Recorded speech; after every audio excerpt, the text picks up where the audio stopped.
তো আসসালামু আলাইকুম বন্ধুরা, আপনারা সবাই কেমন আছেন? এতক্ষণে বুঝতে পেরে গেছেন আমি কি বিষয় নিয়ে কথা বলবো। আর এই জায়গাটা দেখে অবশ্যই চিনতে পেরে গেছেন এটা কোথায়। এটা হচ্ছে আমাদের রাজশাহী কলেজ।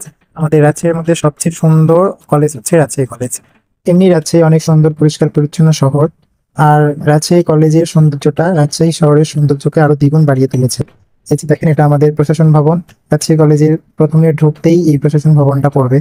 তো অনেকের স্বপ্ন থাকে এই রাজশাহী কলেজে লেখাপড়া করার, কিন্তু সবার স্বপ্ন পূরণ হয় না, কারণ এখানে ভালো মার্কস পেতে হয় ভর্তি হওয়ার জন্য। তো আমার অনেক স্বপ্ন ছিল এই রাজশাহী কলেজে পড়াশোনা করার। অবশেষে আমার স্বপ্নটা, ইচ্ছাটা পূরণ হয়েছে।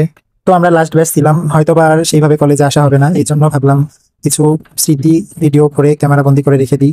তো যখন এসেইছি ঘুরতে, তাহলে আমার ডিপার্টমেন্টে একটু গিয়ে দর্শন দিয়ে আসি। তো ডিপার্টমেন্টে ঢুকতেই দেখলাম স্যাররা ক্লাস করাচ্ছে, এই জন্য আর ভিতরে গেলাম না। তো ডিপার্টমেন্টের কাছে আসতে অনেক স্মৃতি মনে পড়ে গেল, সবাই একসাথে ক্লাস করা, আনন্দ করা, মজা করা। হয়তো সবাই আর একসাথে কখনোই হওয়া হবে না, কারণ সবাই সবার নিজের জীবন নিয়ে ব্যস্ত।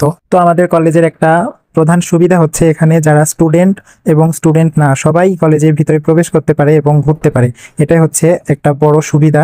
কিন্তু এই যে আন্দোলনের পর থেকে এখন একটু একটু সমস্যা করে, আইডি কার্ড দেখতে চাই গেটে ঢোকার সময়, কিন্তু অতটাও গুরুত্বপূর্ণ হিসেবে ধরে না, কিন্তু সবাই ঘুরতে পারে।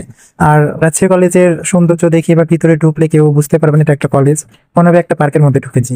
ইচ্ছা ছিল সব ডিপার্টমেন্টে গিয়ে গিয়ে ভিডিও করার, কিন্তু সেদিন প্রচন্ড রোদ গরম ছিল, এই জন্য সব ডিপার্টমেন্টে যাওয়ার পক্ষে সম্ভব হলো না। আর আপনারা হয়তো সবাই জানেন রাজশাহী কলেজে প্রতিটা ডিপার্টমেন্টের জন্য আলাদা আলাদা বিল্ডিং আছে, তো তাই প্রতিটা বিল্ডিং এ গিয়ে গিয়ে ভিডিও করা সম্ভব হলো না। আর আমার হাতে সময়ও খুব কম ছিল, এই জন্য পুরো কলেজটা ঘুরতেও পারলাম না। তো আবার ওই গেট দিয়ে ঢুকেছিলাম, এই পাশ দিয়ে বের হয়ে আসলাম। তো আজকের মতো এই পর্যন্তই আমার ভিডিওটি ছিল। আর কলেজে সেইভাবে আবার আসা হবে কিনা সেটাও জানি না, তাই ভিডিওটি ফেসবুকে আপলোড করে রাখবো। যখন কলেজের কথা খুব মনে পড়বে, ফোন খুললেই তখন দেখতে পাবো আমার সেই প্রাণের শহর রাজশাহী, স্বপ্নের কলেজ রাজশাহী কলেজ। আর যারা রাজশাহী জেলার আছেন, রাজশাহী শহরের আছেন, রাজশাহী বিভাগের আছেন, আর যারা যারা রাজশাহী কলেজে পড়েন, অবশ্যই নিচের কলেজের জন্য হলেও একটা লাইক দিয়ে দিবেন।